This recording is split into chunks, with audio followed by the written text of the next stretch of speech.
শহর নিয়ে আমার ধারণা কোনো বাংলাদেশ ওইভাবে ভিডিও বানায় নেই। ইন্ডিয়ান কেউ বানাতে পারে হিন্দি ল্যাঙ্গুয়েজে, বাংলা ভাষায়। তালিন শহর অনেক বাংলাদেশে আছে, কিন্তু তারা এইরকম ঘুরে ঘুরে আপনাদের কেউ কিন্তু কোনো কিছু দেখায় নেই। দেখেন এখানে এস্তোনিয়াতে রোবটের মাধ্যমে ফুড ডেলিভারি করতেছে।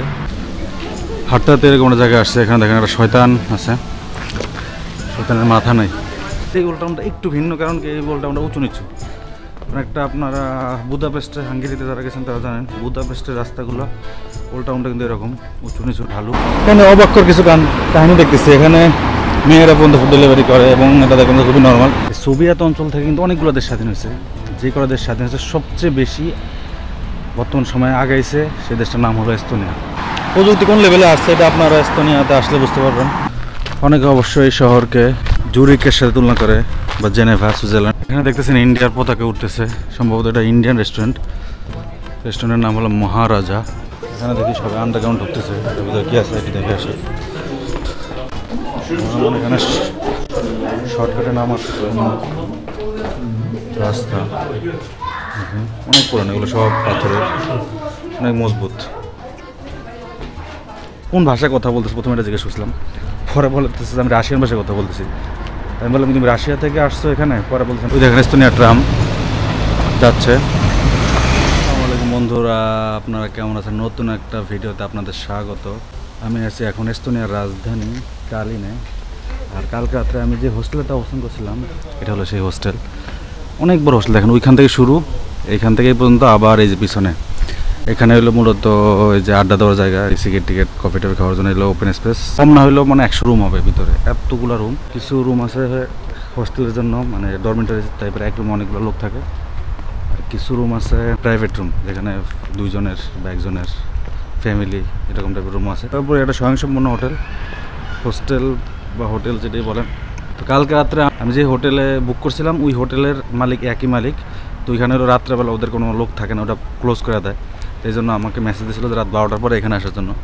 তো ওই হোটেল থেকে হোটেলটা কোয়ালিটিটা কিছুটা ভালো, তাই আমি ভাবলাম ওরা কি এক্সট্রা কোনো চার্জ করে কিনা, কিন্তু কোনো কিছু করে নাই। স্বাভাবিকভাবে ওরা আমাকে রিসিভ করলো। কিন্তু যেই রুমে ঢুকলাম এই রুমে কিছু মানে বয়স্ক লোক, তো এই কারণে একটু অসুস্থ লাগছে। কিন্তু হোটেল ঠিকঠাক আছে, ক্লিন আছে মোটামুটি, আমার জন্য ঠিক আছে, আমি ঘুমানোর জন্য ঠিক আছে। আর এরা হলো ইংলিশ জানে না, এই কারণে এদের সাথে এতটা ঘনিষ্ঠ সম্পর্ক হয় নাই। একজনের সাথে মোটামুটি ও hi hello no problem yes no very good এই টাইপের ইংলিশ জানে, ওর সাথে মোটামুটি কমিউনিকেশন চালা যেতেছি। তো আমার হেল্প করছে রাত্রে, ও আমাকে টয়লেট, পানি খাওয়ার স্থান এগুলো সব দেখাই দিয়েছিল। বেলা ও আমার কোনো টুকিটা কিছু পর্যন্ত ওই হেল্প করেছে। ও এস্তোনিয়ান বললো। আমি জিজ্ঞেস করলাম যে কোন জায়গার, কোন ভাষায় কথা বলতেছে, প্রথমে এটা জিজ্ঞেস করছিলাম। পরে বলতেছে আমি রাশিয়ান ভাষায় কথা বলতেছি। আমি বললাম তুমি রাশিয়া থেকে আসছো এখানে? পরে বলছে না, আমি এই দেশেই লোক, কিন্তু আমাদের ভাষা হলো রাশিয়ান আর এস্তোনিয়ান দুইটাই। তোর হলো এস্তোনিয়া কিছু অঞ্চল আছে, আর হলো রাশিয়া মাইনরিটি, রাশিয়ান ভাষায় কথা বলে। এস্তোনিয়ান ভাষাও জানে, যেহেতু এটা ওদের প্রধান ভাষা। আমি এখন হাঁটতে সেন্টারের দিকে যাব। আজকে আমি একটু লেটে বাইরে, সেটার কারণ হলো রেস্ট নিতেছিলাম, প্রায় 4টা পর্যন্ত আমি রেস্টে ছিলাম। এখন হালকা ঠান্ডা পড়তেছে। আমি মানে রুম থেকে ভাবতেছিলাম যে মানে গরম বাইরে, এই জন্য শীতের পোশাক টোশাক কিছু নিয়ে আসেনি। এখন মনে হচ্ছে যে হালকা ঠান্ডা আছে, নিয়ে আসলে অনেক ভালো হতো। ওই দেখেন এস্তোনিয়া ট্রাম যাচ্ছে। এখানে আমি ট্রামও যাইতে পারি, কিন্তু আমার এখন যে ওয়েদারটা একদম হাঁটার জন্য পারফেক্ট ওয়েদার। আমি ব্যাগটা সব রেখে আসছি হোটেলে। তো ওই লোকটার আমি যে রাশিয়ান ভদ্রলোকের কথা বললাম, মনে হয় বলছি যে আমার এগুলো দেখে রেখো, কোনো বলে যে কোনো সমস্যা নেই, এই দেশ সেফ, এখানকার লোকজন সৎ আর কি, সংক্ষেপে যেটা বুঝাইলো তো সে অনুযায়ী আমিও বিশ্বাস করলাম। সব রেখে আসছি আমি, শুধু মানে ইম্পর্টেন্ট জিনিস মানে মানি ব্যাগ, মোবাইল, ডকুমেন্টস এগুলো নিয়ে আসছে, আর কিছু নিয়ে আসেনি। জিনিসপত্র সব রেখে আসছে আমার। আর খাওয়া দাওয়া আমি করতেছি, এখানে রান্না বান্না সব ব্যবস্থা আছে। তবে আমাকে ওই ফিনল্যান্ড থেকে আমার ফ্রেন্ড যে খাবারগুলো দিয়েছিল ওগুলো এখনও অনেক কাকারে আছে, ওগুলাই খাইতেছি। সকালে ওগুলো খাইলাম আর কি। আর ওরা পাস্তা রান্না করছে, আমার সাথে যে রাশিয়ান ভদ্রলোকরা আছে ওরা ওদের সাথে পাস্তা খাওয়ার অফার করছিল। তখন আমি ক্ষুধার্ত ছিলাম না, দেখাইনি, কিন্তু স্মেল খুব ভালো রান্নায়, আর স্মেলে বুঝতে পারছিলাম। এখানে একটা ব্রিজের নিচ দিয়ে আমি যাচ্ছি। কালকে রাত্রে আমি সেম রোড ধরে কিন্তু আসছিলাম, সেন্টার হয়ে এখানে আসছিলাম। আমি এখন ওল্ডটাউনের দিকে হাঁটতেছি, 15-20 মিনিটের মধ্যে হাঁটতে হবে। এই দেশটা আমাদের বাংলাদেশিদের কাছে কিন্তু এত পপুলার না। তবে এখন সম্প্রতি সময় কিছু লোক আসতেছে, স্টুডেন্ট আসতেছে, যারা ইউরোপে পড়াশোনার জন্য আসবে বা কাজের জন্য আসবে, যারা এগুলো নিয়ে ঘাটাঘাটি করে, তাদের কাছে কিছুটা পপুলার। বা নামটা এখন কিছুটা জনপ্রিয় হয়েছে, এখন বাংলাদেশেরও অনেকে আসতেছে। যে এস্তোনিয়ার পতাকাটা দেখেন, আমার খুব পছন্দ ওদের পতাকাটা, সুন্দর লাগে দেখতে।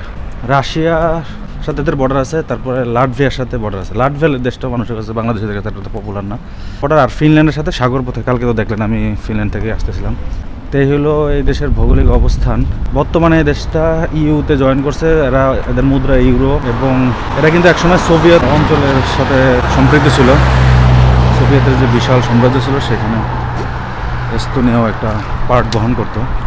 প্রচুর বাতাস হচ্ছে, আমি জানি না সাউন্ডে কোনো সমস্যা দিচ্ছে না। এদেশে কিন্তু এখনও সোভিয়েতরা যেখানে ছিল, এখানে যে সোভিয়েতরা মানে বিশাল ক্ষমতা নিয়ে প্রতাপ নিয়ে একসময় ছিল, ওইটার চিহ্ন এখনও পুরোপুরি আছে। এখানে একটা আইল্যান্ড আছে সমুদ্রের ওইদিকে, পালদিস্কি নাম, আপনার গুগল করলে পাবেন, পালদিস্কি। এখানে ওদের ক্যাম্প ছিল, বিশাল ক্যাম্প ছিল সেনাবাহিনীর, সোভিয়েত আর্মিদের। ওই ক্যাম্পের যাবতীয় জিনিসগুলো এখনও সংরক্ষণ করা হয়েছে। ওখানে অনেকে ঘুরতে যায়, স্পিড বোটে করে ঘুরতে যায়। তা আপনারা এস্তোনিয়া আসলে যাইতে পারেন। আমার ওই সোভিয়েত আর্মি বেস ক্যাম্প দেখার ওইটা ইন্টারেস্ট নাই, তাই আমি ওইটা আপনার জাস্ট বলে রাখলাম। এই দেশে বেশিরভাগ সময় ঠান্ডা থাকে, মানে ভয়াবহ ঠান্ডা, -20-30 এরকম তাপমাত্রা থাকে।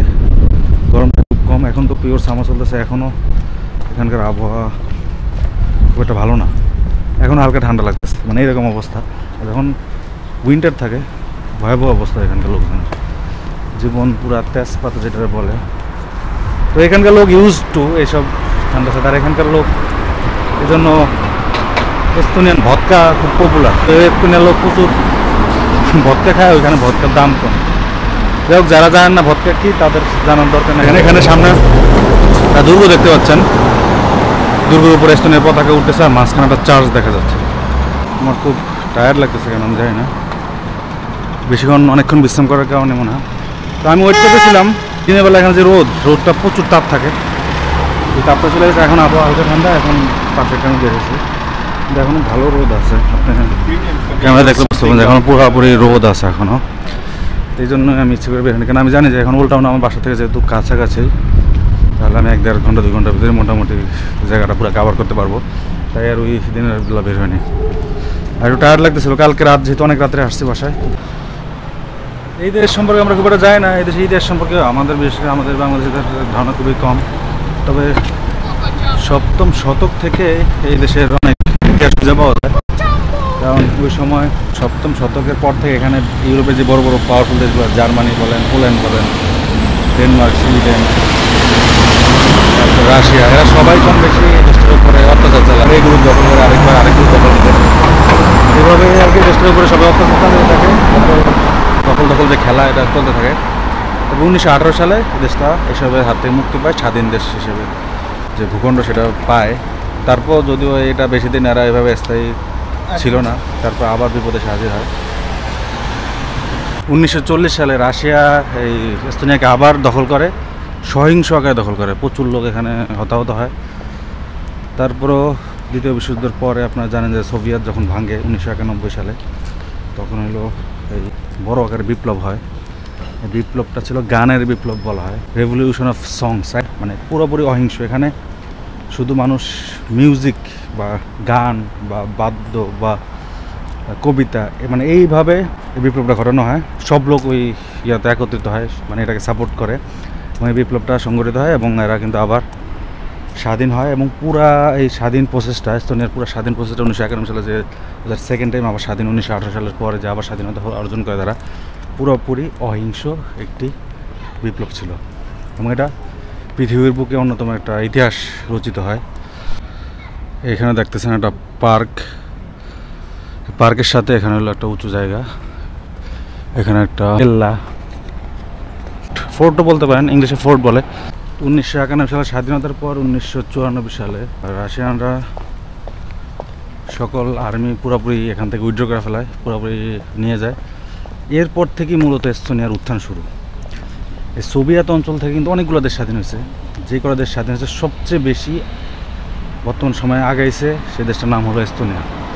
এবং বর্তমান যুগে যে তো ধনী দেশগুলো আছে এদের সাথে পাল্লা দেওয়া চলতেছে, যদিও এখন এদের মাথাপিছু আয় কিংবা টোটাল জিডিপি কিছুটা এখনও ধীর, বাট ওভারঅল দেশটা অনেক অনেক দূর আগে গেছে। বিশেষ করে বিশেষ করে ইউতে জয়েন করা এবং ইউরোকে মুদ্রা হিসেবে নেওয়ার পর তখন ইউরোপের প্রতিবেশী দেশগুলো, ধনী দেশগুলো থেকে প্রচুর আকারে এখানে টুরিস্ট আসা শুরু করে এবং এরা ডিজিটালাইজেশন বা এদের যে মডার্ন প্রযুক্তির দিক দিয়ে এরা প্রচুর আগে গেছে। এদের পড়াশোনার মান পৃথিবীর প্রথম কয়েকটা দেশের কাতারে চলে আসছে এখন এস্তোনিয়ার। আমাদের এক স্যার আছে সোশ্যাল মিডিয়া খুব পপুলার, আমিনুল ইসলাম স্যার, উনিও তালিনেই থাকে।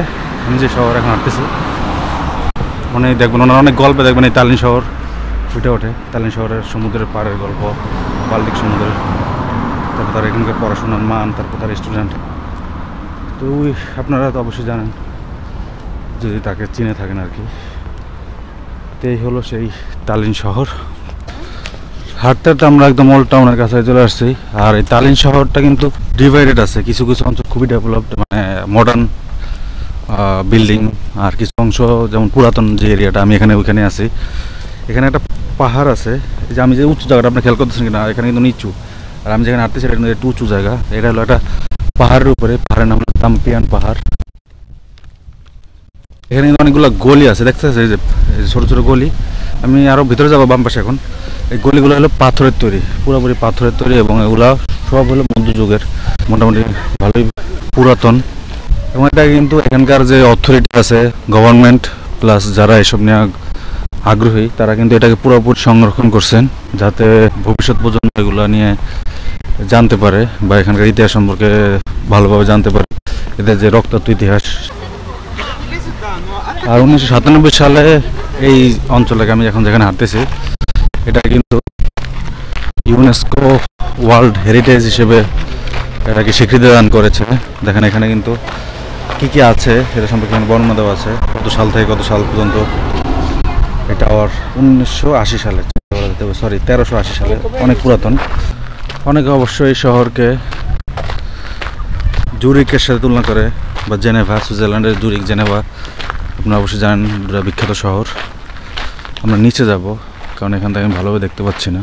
কালকে আপনাদের আমি বলছিলাম এখানে কিন্তু ফিনল্যান্ড থেকে প্রচুর লোক আসে ডে ট্রিপে, সকালে আসে ঘুরে টুরে আবার বিকেলে চলে যায়, যেহেতু শিপে মাত্র 19 ইউরো ভাড়া, 19-20 এরকম ওঠানামা করে, টাইম টু টাইম এটা চেঞ্জ হয়।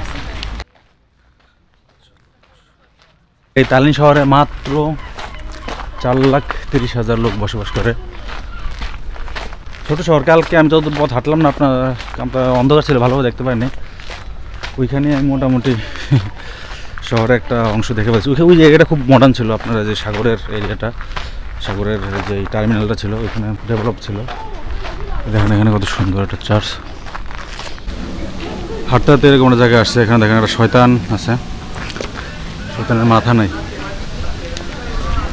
আর এখানে সম্ভবত কোনো ফাস্টফুডের দোকান ছিল, এখন বন্ধ আছে। আর এখান থেকে তালিন শহরের বড় বড় বিল্ডিংগুলো অনেকটাই দেখা যায়।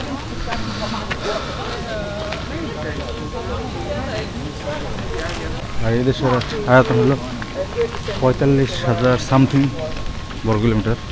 আর পুরো দেশের জনসংখ্যা হলো মাত্র 13 লাখ।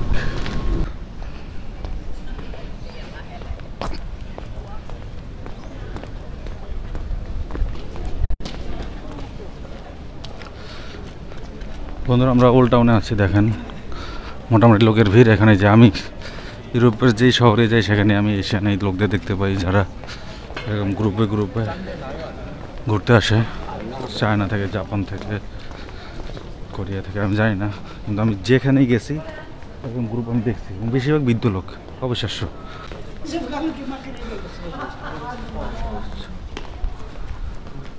চমৎকার শহর। তবে এই ওল্ড টাউনটা একটু ভিন্ন, কারণ কি এই ওল্ড টাউনটা উঁচু নিচু অনেকটা। আপনারা বুদাপেস্টে, হাঙ্গেরিতে যারা গেছেন তারা জানেন বুদাপেস্টের রাস্তাগুলো, ওল্ড টাউনটা কিন্তু এরকম উঁচু নিচু ঢালু। এখানেও অনেকটা ওইরকম ফ্লেভার আছে।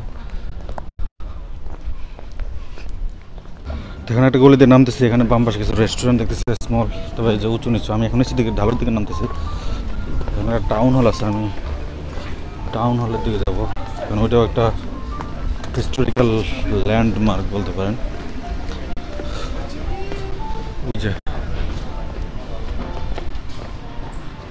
এখানে দেখি সবাই আন্ডারগ্রাউন্ড ঢুকতেছে, এটার ভিতরে কি আছে এটি দেখে আসে। এখানে শর্টকাটে নামার রাস্তা অনেক পুরানো, এগুলো সব পাথরের, অনেক মজবুত।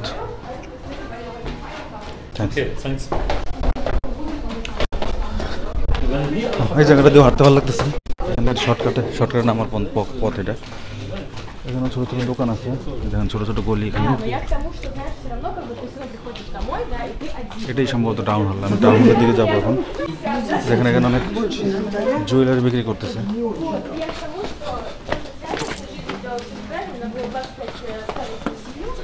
এটা হলো টালিন টাউন হল, আমি যেটা কথা বলতেছিলাম। তো আমি দেখতেছি পিছন দিয়ে আলো ভালো আসে নাকি এখান দিয়ে আলো ভালো আসে, চেক করো। আমার ধারণা পিছন থেকে ভালো আলো আসবে, কিন্তু এটাও দেখতে হবে যে ওখানে স্পেস আছে কিনা, কারণ রোডটা আসতেছে ডান দিক থেকে। আর এই ইয়াটা এখন বন্ধ কিনা আমি জানি না, তবে এটা ঢুকতে এন্ট্রি ফি আছে। আমি গুগলে যেটা দেখলাম 34 রোন, ইউরোতে কত আসে? 7 ইউরো সম্ভবত।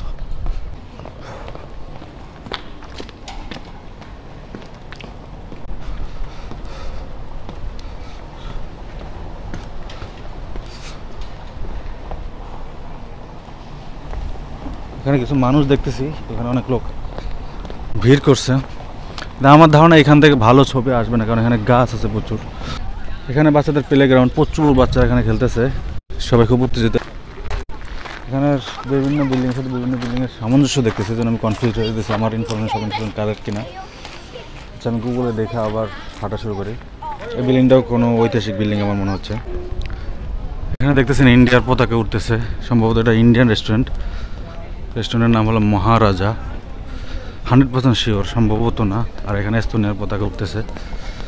আর এটা হলো ওল্ড টাউনের একটা সড়ক, দেখতেছেন টিপিক্যাল ওল্ড টাউনের যেরকম সড়ক থাকে, পাথরের তৈরি। আর এখানে রেস্টুরেন্ট, মানুষজন মোটামুটি ভিড় করতেছে।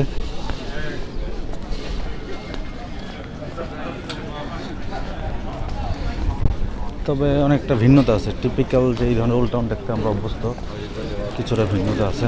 বিল্ডিংয়ের তারপরে যে এখানে স্থাপনা, কিছুটা ভিন্নতা আছে। দেখেন আপনারা দেখলে আপনারা আন্দাজ করতে পারবেন। দেখেন একটা ভদ্রলোক এখানে আছে, ঐতিহাসিক কোনো লোক হবে। এখানে তার নাম লেখা আছে, কিন্তু কোনো ইতিহাস লেখা নেই। এই জায়গাটা আসার পর যেরকম ফিলিংস পাওয়ার ওরকম ফিলিংস পেতেছি, ভালো লাগতেছে আর কি। আমার ধারণা আমি এখন যেখানে আছি এটাই একদম প্রধান যে সেন্টার এরিয়া, ওখানে চলে আসছি। ভদ্র মহিলারা ময়লা কুড়াইতেছে, সম্ভবত তারা বোতল খুঁজতেছে। এখানে বোতলগুলো নিলে তারা কিছু ইনকাম করতে পারবে, অথবা অন্য কিছু খুঁজতে পারে, আমি জানি না। হ্যাঁ, একদম মেইন সেন্টারে চলে আসছে। বেশিরভাগ বিল্ডিং এখন পুরনো। আমার মনে হয় এইটা টাউন হল। আগে যে বিল্ডিংটার কথা বলছি ওটা টাউন হল ছিল না, এটা হলো টাউন হল। একই রকম দেখতে বিল্ডিং, এখানে লেখা আছে, আগেরটা লেখা ছিল না টাউন হল। আর গুগল ম্যাপেও আমাকে এই বিল্ডিংটাই এতক্ষণ ধরে দেখা দিয়েছিল।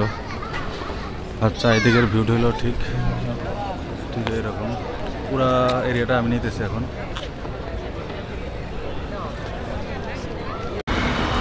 দেখেন এখানে এস্তোনিয়াতে আপনার রোবটের মাধ্যমে ফুড ডেলিভারি করতেছে। আমি রাস্তা হাঁটতেছি, এর ভিতরে দেখলাম যে জিনিসটা। এখানে অবাক্ষর কিছু কাহিনী দেখতেছি। এখানে মেয়েরা পর্যন্ত ফুড ডেলিভারি করে, এবং এটা দেখেন খুবই নর্মাল। আর সামনে দেখেন ওই যে 3টা রোবট ওখানে ওয়েট করতেছে, এরা হলো ডেলিভারি করার জন্য। প্রযুক্তি কোন লেভেলে আসছে এটা আপনারা এস্তোনিয়াতে আসলে বুঝতে পারবেন। যদিও এখনও আমার এই দেশটা পুরোপুরি রাস্তাঘাটে চলে ওরকম পুরোপুরি মনপ্রুত লাগে না। দেখেন যেখানে 1, 2, 3, 4টা আছে, এগুলা খাবার, তারপর বিভিন্ন জিনিসপত্র বাসায় গিয়ে একদম পৌঁছে দিয়ে আসে।